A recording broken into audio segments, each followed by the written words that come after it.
आज का विषय है सीमांत प्रतिस्थापन दर यानी marginal rate of substitute x for y। इसे हम घटती हुई सीमांत प्रतिस्थापन दर का सिद्धांत कहते हैं। जैसा प्रीवियस वीडियोज़ में मैंने आपको बताया है कि ये जो तटस्थता वक्र है इसका ढाल मूल बिंदु के प्रति उन्नतोदर होता है, अर्थात शुरू में अधिक ढाल होता है, फिर धीरे धीरे इसके ढाल में कमी होती जाती है। और कमी इसलिए होती जाती है क्योंकि सीमांत प्रतिस्थापन दर घटती हुई होती है।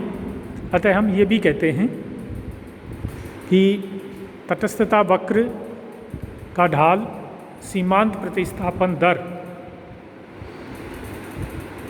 पर निर्भर करता है। अब हम इसका सबसे पहले अर्थ देखते हैं।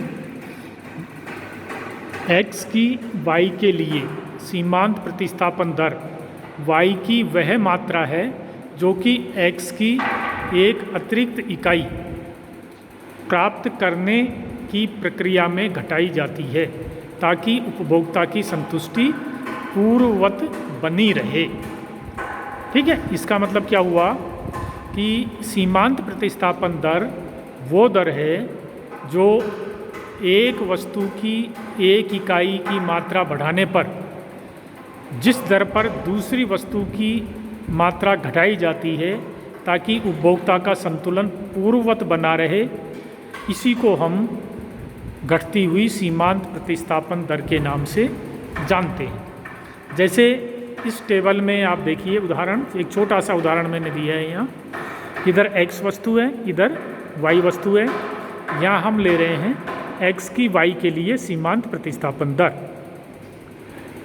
ये एक तटस्था वक्र के बिंदु हैं, संयोग हैं। इसका मतलब इनसे समान संतुष्टि प्राप्त होती है। x वस्तु की एक मात्रा के साथ y वस्तु की 60 इकाई। अब x वस्तु की मात्रा में एक इकाई की वृद्धि कर दी जाती है तो y वस्तु की मात्रा में 12 इकाई की कमी की जाती है ताकि संतुष्टि का स्तर इसका और इसका दोनों का समान रहे। तो यहाँ x की y के लिए सीमांत प्रतिस्थापन दर होगी 1:12।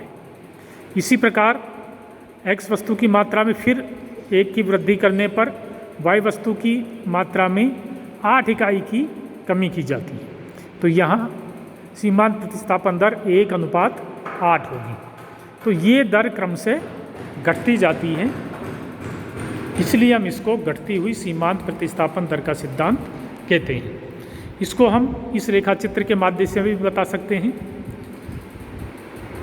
देखिए रेखा चित्र में IC ये तटस्थता वक्र है। इसके बिंदु A पर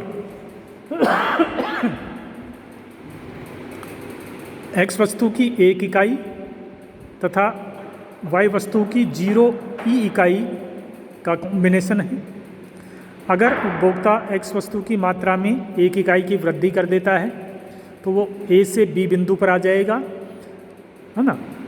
लेकिन यहाँ उसको y की EF मात्रा कम करनी पड़ेगी ताकि उपभोक्ता पहले वाले तटस्था वक्र पर ही बना रहे या संतुष्टि पे बना रहे। और फिर अगर एक इकाई की और वृद्धि करनी है तो y की मात्रा में FG की वृद्धि होगी, कमी होगी। तो ये जो कमी हुई थी पहले उसकी तुलना में ये कमी कम होगी, फिर ये कमी और कम हो जाएगी। तो इस प्रकार हम इसको घटती हुई सीमांत प्रतिस्थापन दर कहते हैं। जैसे EF is greater than FG is greater than GH, ये इससे बड़ा है और ये इससे बड़ा है। तो इसीलिए तटस्थता वक्र का जो ढाल है वो ऋणात्मक और मूल बिंदु के प्रति उन्नतोदर होता है।